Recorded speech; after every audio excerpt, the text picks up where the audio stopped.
Hello,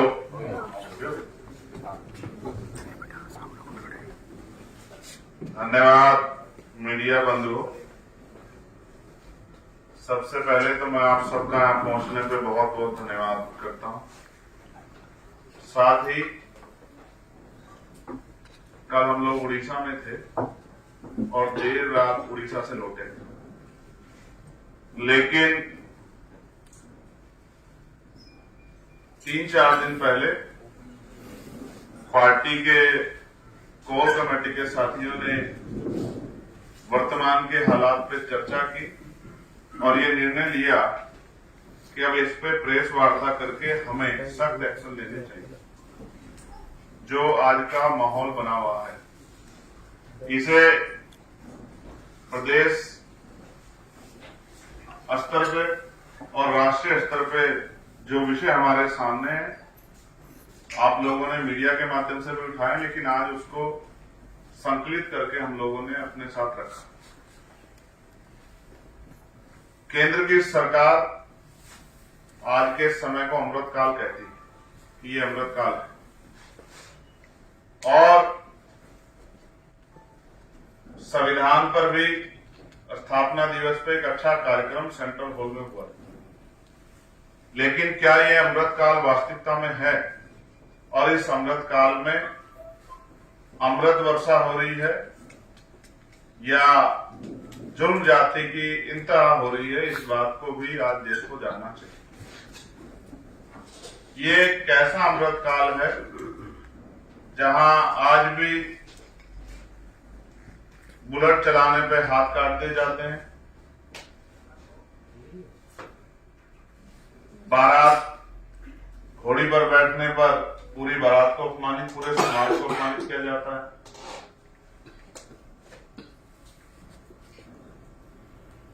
आज भी सामाजिक रूप से बहिष्कार होता है पूरे परिवार का, पूरी जातियों का, पूरे गांव में। और इसके साथ आज भी बंधुआ मजदूरी जैसे प्रकरण, जो अभी मध्य प्रदेश हाई कोर्ट ने जिस मामले में संज्ञान लिया था, ये सारे प्रकरण भी हमारे सामने हैं। तो अगर इसको गंभीरता से देखा जाए वैचारिक दृष्टिकोण पर, यह अमृतकाल नहीं है। ये वो काल है जिसमें आजादी से पहले के हालातों को पुनः कमजोर वर्गों, उनमें भी schedule caste, schedule tribe, backward मुस्लिम, जैन, बौद्ध, ईसाई और अन्य जो हैं धार्मिक अल्पसंख्यकों पर थोपा जाता है। सामाजिक जातिगत उत्पीड़न, सामाजिक भेदभाव, धार्मिक गैर बराबरी और आर्थिक गैर बराबरी के शिकार लोग जो हैं, अब उनके मन में हलचल पैदा हो गई है कि अगर वो ज्यादा दिन चुप रहे तो परिणाम इससे भी बुरे हो सकते हैं। तो आपके माध्यम से कुछ प्रमुख घटनाएं जो मैं आपके सामने रख रहा हूं, जिससे आपको ये जानकारी होगी कि हालात क्या से क्या हो गए।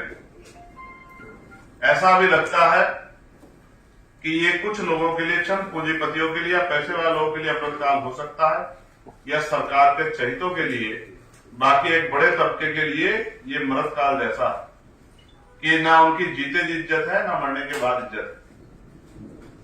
दौसा,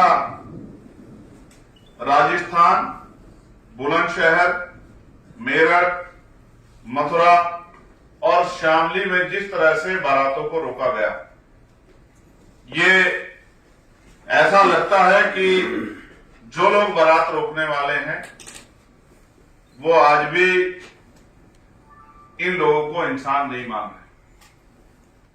इसलिए पूरे समाज पे ये संदेश देना चाहते हैं कि आपको आजादी के बाद भी इस तरह के अधिकार नहीं मिलने चाहिए, जिस तरह के अधिकारों का प्रयोग संविधान ने अधिकार दिया है और आप कर रहे हैं। और 1-2 घटनाओं पे तो मैं गया भी था। मैं मथुरा की घटना पे गया, हालांकि उस पर चर्चा ये भी आई कि बहुजन समाज के लोग आपस में लड़ रहे हैं। मेरा उद्देश्य बहुजन समाज से लड़ने का नहीं और मेरी लड़ाई बहुजन दलों के खिलाफ भी नहीं, लेकिन सच ये है ये कहा जा सकता है कि कोई भी व्यक्ति पूरे समाज का ठेकेदार नहीं हो सकता। समाज में अच्छे बुरे सब तरह के लोग होते हैं, लेकिन जब आप वोट लेने की इच्छा रखते हो तो गलत को गलत कहने की भी दम आप में होना चाहिए। अगर आप अभी कमजोरी हालात में भी न्याय और सत्य असत्य के पक्ष में नहीं खड़े हो सकते, तो आप भविष्य में ताकत में आने के बाद कैसे जो है न्याय करोगे, ये भी एक चिंता का सवाल। तो मैं, हमारी टीम बुलंदशहर की घटना पे भी गई जहां पंचायतें हुई आरोपी के पक्ष में, ये अलग ट्रेंड है। मेरठ की घटना पे गई जहां जो है लड़की की बहन को पीटा गया, लड़के दूल्हे के भाई को पीटा गया। तो जैसा बाबा साहब कहते थे कि जो ग्रामीण इकाई है वो शोषण की सबसे बड़ी इकाई नजर आ रही है, और ऐसे ही प्रकरण राजस्थान में तो बहुत बड़े पैमाने पर, जहां एक आईपीएस को भी अपनी बारात निकालने के लिए पुलिस सुरक्षा की जरूरत पड़ी। यानी कि आपका सामाजिक स्तर नहीं बदल रहा है, आपकी आर्थिक स्थिति और संवैधानिक पदों पर बैठने के बाद भी। जैसे उत्तर प्रदेश में लखीमपुर खीरी में रामचंद्र मौर्य की पुलिस हिरासत में हत्या, लखनऊ में गीता कन्नौजिया और उनकी मासूम बेटी दीपिका की गला रेतकर हत्या हुई, एक मुरादाबाद में शेड्यूल कास्ट की बच्ची का अपहरण और उसके साथ दरिंदगी हुई, हमीरपुर में जातिवादी गुंडों द्वारा शेड्यूल कास्ट की महिला को घर में घुसकर दरवाजा तोड़ना और रसोई में पेशाब करना। और आपने ये घटनाएं मध्य प्रदेश में भी सुनी होगी कि आदिवासियों के, दलितों के सर पर पेशाब करने की घटनाएं सामने आई। कासगंज में शेड्यूल कास्ट की 2 बच्चों का अपहरण और छोटी बच्ची की हत्या, कानपुर में विक्की वाल्मीकि को पुलिस द्वारा बर्बरता से पीटा गया, रीढ़ की हड्डी तक तोड़ दी गई। आगरा कबीर पुलिस चौकी में केदार सिंह सविता की मौत, अयोध्या 60 वर्षीय दलित धुर कुमार पासी की लोहे की रोड से पीट कर हत्या, वाराणसी नीट की तैयारी कर रही बिहार के सासाराम जिले की छात्रा स्नेहा सिंह कुशवाहा की हत्या, और पुलिस ने परिवार को डेड बॉडी भी नहीं दी, अपनी मर्जी से जला दिया और बाद में मुकदमा दर्ज किया और अभी तक भी मुख्य आरोपी को गिरफ्तार नहीं किया। गोरखपुर में 2 वाल्मीकि बच्चों का गला रेतकर हत्या, जालौन में शेड्यूल कास्ट की बच्ची का शव तालाब में मिला, परिवार ने दुष्कर्म हत्या का आरोप लगाया। संभल में पुलिस चौकी के अंदर इरफान की संदिग्ध मौत और परिवार ने पुलिस के ऊपर हत्या का आरोप लगाया। तो भाई सरकारी योजनाओं का फायदा तो तब लेंगे जब जिंदा रहेंगे। आप एनसीआरबी का डाटा देखो और ये डाटा देख के डर लगता है कल किसकी कहां से क्या खबर आ जाए। ये कैसा अमृतकाल है जिसमें बेटियां सुरक्षित नहीं, महिलाएं सुरक्षित नहीं, नौजवान सुरक्षित नहीं, बुजुर्ग जो है वो सुरक्षित नहीं है। जालौन में एक जो विद्यालय चलाते थे शेड्यूल कास्ट के का एक व्यक्ति, उनकी गला आप देखोगे डरावनी तस्वीर दी, ये हिस्सा नहीं था और अभी तक पुलिस घटना नहीं खोल पाई। ये योजनाओं का लाभ लेना हो या सम्मान की बातें करना हो, कहीं ना कहीं दिखावा महसूस होती है जब हम लोगों की जीवन रक्षा भी, और ये तब है जब पुलिस व्यवस्था है, इंटेलिजेंस है, अर्धसैनिक बल है, आर्मी सब कुछ हम पे है। तो बाहर की रक्षा तो ठीक है बॉर्डर की, लेकिन अंदरूनी रक्षा कैसे करेगी सरकार, इसका मतलब इच्छा शक्ति नहीं। राजस्थान के झुंझुनू में दलित युवक को पानी का मटके से पानी पी लेने पर पीट कर मारा गया। धौलपुर में सफाई कर्मचारी संघ के प्रदेश अध्यक्ष मोहन सिंह थनवार की संदिग्ध हत्या। बाड़मेर में दलित युवक को पेड़ से उल्टा लटकाकर पीटा गया। मध्य प्रदेश में आप वैसे तो धार्मिक तौर पे देश बहुत आगे निकल गया, लेकिन पटेल समाज की हमारी एक बच्ची जो कथावाचक थी उसको भी मना कर दिया कि वो कथा नहीं कर सकती है क्योंकि वो पिछड़े वर्ग से पटेल समाज से आती। छतरपुर में दलित युवक को मंदिर के प्रसाद चढ़ाने पर उसे समाज से निकाल दिया गया। ये ठेकेदार कौन है भाई जो समाज से निकाल देते हैं? या तो संविधान कहता है कि कोई किसी को निकाल नहीं सकता, कोई किसी के साथ ऐसा अपराध करेगा तो उसको सजा मिलेगी, तो सजा मिलने के बाद उन्हीं को घर छोड़ के भागना पड़ता है जिनको निकाला गया। अशोकनगर में आदिवासियों को न्यायालय परिसर में जबरन उठाने की घटना, खुद न्यायाधीश ने कहा कि हमारे सामने ऐसा हो रहा है तो बाद में क्या होगा। ये उदाहरण मैंने आपके सामने रखे कि आपको पता लगे। मीडिया बंधुओं को वैसा तो पता है, लेकिन वो बेचारे अपना काम करते रिपोर्टिंग करते हैं और उसको उठाने का काम हमारा। बिहार पूर्णिया में धानुक समाज की नाबालिग बेटी के साथ गैंगरेप और हत्या। झारखंड में दलित शिक्षक संजय दास की दिन दहाड़े हत्या। गुजरात में खतीक समाज की बेटी को स्कूल की फीस न भरने पर टॉयलेट के सामने खड़ा किया, जिससे अपमानित होकर उसने आत्महत्या कर ली। तमिलनाडु में शिवगंगा दलित युवक को बुलेट चलाने पर ऊंची जाति के लोगों को नागवार गुजरा, उसके हाथ काट दिए गए। कहते हैं कानून के हाथ लंबे हैं, लेकिन यहां तो बुलेट चलाने पे हाथ काटे जा रहे हैं। ये 75 साल बाद हम लोग जो है अमृत काल में है, इसकी बधाई मैं आप लोगों को भी देता हूं। जम्मू कश्मीर में के कठुआ में 14 वर्षीय बच्ची शेड्यूल कास्ट की बच्ची का सामूहिक बलात्कार और पुलिस से शिकायत नहीं सुनी। मैंने भी फोन किया, 2 बार आंदोलन हुए, तब जाकर कुछ लोग गिरफ्तार, अभी मुख्य आरोपी गिरफ्तार नहीं। तो यानी कि पुलिस भी अपना काम अच्छी तरह से नहीं करती। अब मैं धार्मिक क्षेत्र पे आता हूं, क्योंकि धार्मिकता में अभी देश कुंभ में कितना आंकड़ा है, कितने लोग रहे, इतने लोगों ने कुंभ में स्नान किया। हालांकि कुछ ऐसी भी जानकारियां मिली, आपने भी देखा, मैंने भी देखा, पुलिस ने उसको छिपाया कि बहुत अव्यवस्था काम, बहुत लोगों की जान चली गई। 2-3 घटनाएं एक बार में इनको छिपाने का प्रयास किया गया। यहाँ दिल्ली में भी रेल दुर्घटना हुई, बहुत सारे लोगों की जान गई। मैं उनके परिवारों के प्रति संवेदना प्रकट करता हूं।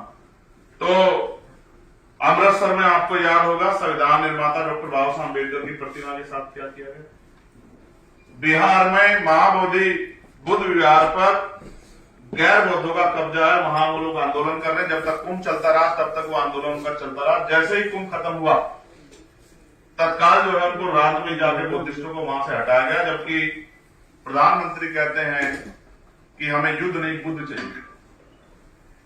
पूरी दुनिया के लोग वहां आते हैं। आज बौद्धिस्ट समाज में ये चिंता है कि भाई उनके साथ ये अन्याय नहीं होना चाहिए, लेकिन इस पर सरकार चुप। हालांकि मैंने कई मंत्रियों से बात की थी कि भाई अब तो आपको सोचना चाहिए कि जब आप अपने धर्म के प्रति अपनी आस्था का सम्मान करते हैं, दूसरों की आस्थाओं का भी सम्मान। तो ये भी अभी आपके सामने। महोबा में संत रविदास जी की जयंती पे शोभा यात्रा में हमला।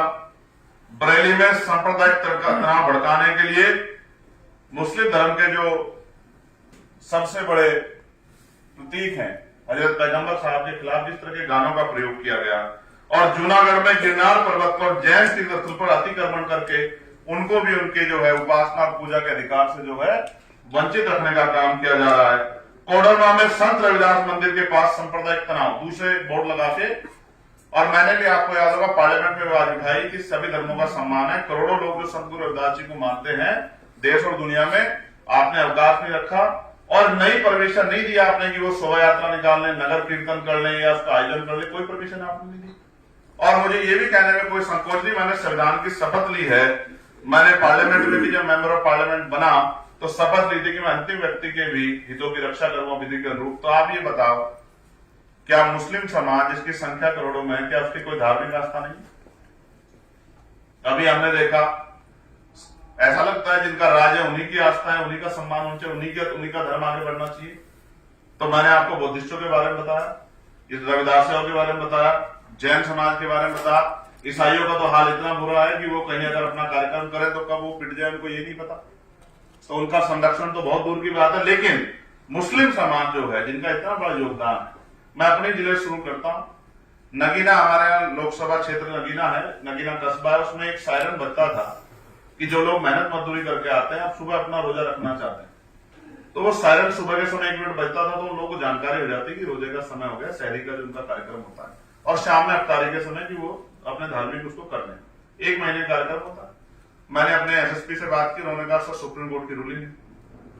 तो मैंने कहा भाई कोई रास्ता निकालो कि उनका भी काम हो जाए, क्योंकि जो गरीब लोग गांव में रहते हैं, मेहनत मजदूरी करते हैं, थक जाकर सो जाते हैं, तो उनको भी अपना जो है पूजा करने का, अपना जो उपासना करने का अवसर मिल जाए, उनके साथ कोई इस तरह की वो ना हो स्थिति बने। तो उन्होंने कहा सर सरकार का आदेश है कि इस तरह कोई नया वो नहीं होगा, लेकिन वो पुराना चला, पुराने परंपरा का सम्मान होता लेकिन नहीं हो। लेकिन आप ये बताओ, मस्जिदों से सारे उतार दिए गए, कई धार्मिक कार्यक्रम होते हैं जिसपे रोड पे पूरे जुलूस निकलते हैं, जैसे मैंने रैली का जिक्र किया। लेकिन ऐसा क्या है कि ये कौन सा अमृतकाल है कि दूसरों की आस्था नहीं है और हमारी आस्था है। इस आधार पर अगर हम ये करेंगे तो क्या एक बहुत बड़ी पीड़ा उन लोगों के मन में नहीं पहुंचेगी कि अपने ही देश में आज हमारे साथ गैरों जैसा व्यवहार हो रहा है? क्या उनको तकलीफ नहीं होगी? क्या हम दूसरों को तकलीफ दे? कौन सा धर्म सिखाता है कि हम किसी को तकलीफ देके और हम अच्छा काम कर रहे हैं? मैं तो इस बात का समर्थन नहीं करता। तो मैं सरकार को कहना चाहता हूं कि इस तरह का माहौल बना के और उनकी धार्मिक आस्था कुचल के और उनको जो है उनमें अविश्वास तैयार करके किस तरफ देश को ले जाना चाहते, तो ये भी मैं आपके सामने विषय भी मैंने रखा कि किस तरह का जो है धार्मिक आधार पे आज के समय में कार्य हो रहा है। और हम तो सभी की धार्मिक आस्थाओं का सम्मान करते हैं। हमने तो जो भी कहा किसी भी विषय पे वो वही कहा जो पुराणों में लिखा गया है, हमने वही कहा, उपनिषदों में लिखा गया है। हमने कोई भी बात ऐसी नहीं कही जिसको आप असत्य साबित कर दे। तो मगर अगर किसी को पीड़ा होगी, जैसी आज पीड़ा मुस्लिम समाज, बौद्ध समाज, जैन समाज, ईसाई समाज महसूस कर रहा है, तो उनकी बात कहनी पड़ेगी। आर्थिक क्षेत्र में यह बड़ा चिंता का सबब है। आपने देखा किस तरह निजीकरण हो रहा है, सरकारी नौकरियां बिल्कुल जीरो हो जा रही, और इसकी चिंता तो सभी वर्गों में है, दलित पिछड़ों के अलावा भी, आदिवासियों के अलावा भी सभी वर्गों में, सामान्य जाति के लोगों में इसकी चिंता है कि उनका बच्चा कभी सरकारी नौकरी नहीं पा पाएगा क्योंकि वो रास्ते बंद हो गए। तो उसके बाद लोन नहीं मिल रहा। प्राइवेट सेक्टर में क्या बुरा हाल है, देखो शेयर मार्केट कहां गिरी इस बार, कितना बुरा हाल हो गया व्यापारी लोगों का भी। लेकिन एक जो है पुरानी सरकारों ने पट्टा जमीन दी खेती करने के लिए, जिनसे अपने परिवार का पालन कर लिया जाए। लेकिन अब वो जमीन भी जो है कई जगह पर तो पहले ही कब्जा नहीं कर पाए, सामंतियों ने कब्जा नहीं करने दिया। कई जगह पर कब्जा मिल भी गया तो दूर से कागज बना के अधिकारियों के जरिए डरा धमका के वो जमीनें छीन ली। और अब कई जगह पर तो सरकार खाली करा दी। जैसे अभी आते आते मीडिया के साथियों मेरे पास फोन आया श्रावस्ती से कि साहब उनपे जो जमीन थी, पट्टा मिला था पिछली सरकार में, पूर्व की सरकार में, वो जमीन हमसे छीनी जा रही है। सर आप हमारी जान बचाइए, हम लोग कहां जाएंगे? और बागपत में ऐसी पट्टों की जमीन सड़क पे आ गई तो वहां के अधिकारियों ने नया खेल शुरू किया। उन्होंने कहा भाई अब ये जमीन जो है ये हाईवे किनारे आ गई, तो अब आप कहीं पीछे जमीन आपको देंगे, अब इसको छोड़ो। जिस जमीन को 40-50 साल में तैयार करके रहने योग्य बनाया, आज उसको छोड़ो, क्योंकि आप है कौन उस जमीन पर रहने वाले, आपको तो कोई अधिकार नहीं होना चाहिए। तो मैं और मेरे साथियों में ये चिंता है, नौकरी नहीं है, रोजगार नहीं है, जमीनें छीनी जा रही हैं, ना कोई जियो है ना कोई ऑर्डर है, बस जिसकी लाठी उसकी भैंस हो गई है। और क्या तो उनकी बात मान लो वरना जान के लाले पड़ जाएंगे, ये भी आपके सामने है। और फिर पूरे मामले को रफा दफा करने में भी अब एडमिनिस्ट्रेशन और पुलिस का जो रोल है वो सरकार के कभी कभी नतमस्तक नजर आता है। ये भी चिंता का विषय है। इन सब बातों को ध्यान में रख के हमारी पार्टी आजाद समाज पार्टी काशीराम ने और भीम आर्मी ने ये तय किया है कि 10 तारीख को, 10 मार्च को, क्योंकि बाबा साहब अम्बेडकर ने कहा था अन्याय करने वाले से अन्याय सहने वाला ज्यादा रोज, तो ये अन्याय कम नहीं होगा, अपितु ये बढ़ेगा। और काशीराम साहब ने भी हमें संघर्ष करना सिखाया, फूले साहब ने, साहू जी महाराज ने, मामला राम सुब्रमा ने, बाबा जगदेव प्रसाद कुशवाहा ने, जना कपूरी ठाकुर ने, सर छोटू राम ने हमें संघर्ष करना सिखाया।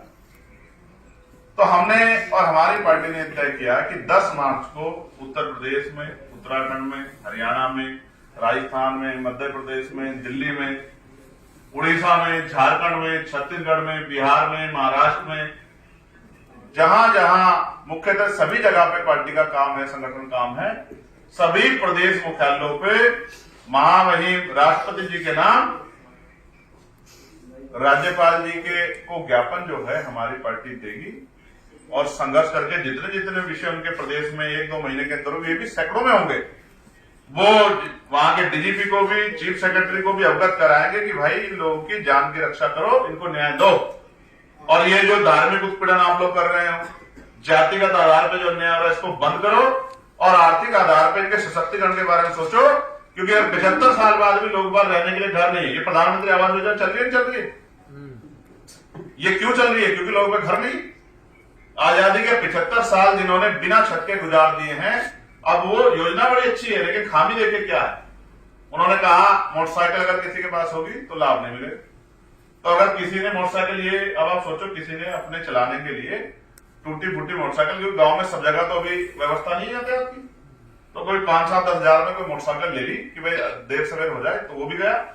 और जिसका एक भी दीवार अगर ईंटों की है, भाई सरकार की योजना का तो पता नहीं, लेकिन लोगों ने मेहनत करके लगा दी और ऊपर तिरपाल पड़ी है, छप्पर पड़ा है, तो वो भी योजना से बाहर गया। तो इस योजना में खामियां कहीं है। मैं प्रधानमंत्री जी से आग्रह करूंगा कि इस योजना में खामियों में बदलाव करें और इसको समझें कि गरीबी क्या होती है। वो भी गरीब है जिसके सर पे, जिसके घर पे तिरपाल, भाई इसकी पक्की छत नहीं है, उसको इस योजना का लाभ मिलना चाहिए। तो ये आजाद भारत के अमृत काल की जो भाजपा की केंद्र की सरकार कह रही है, स्टेटों की सरकार में जो अन्याय है, और बाकी कल जो उड़ीसा में हुआ, जिस तरह से हमारे लोग गाड़ियां तोड़ी गई, मथुरा में जिस तरह पथराव किया गया, ये तो हम लोगों को सहना ही पड़ेगा। क्योंकि जब हम अपने लोगों के अधिकारों की रक्षा की बात करेंगे, तो ये सामान्य स्थान बैठे लोगों को अच्छा नहीं लगेगा। वो हमारा मनोबल गिराने के लिए सब चीजें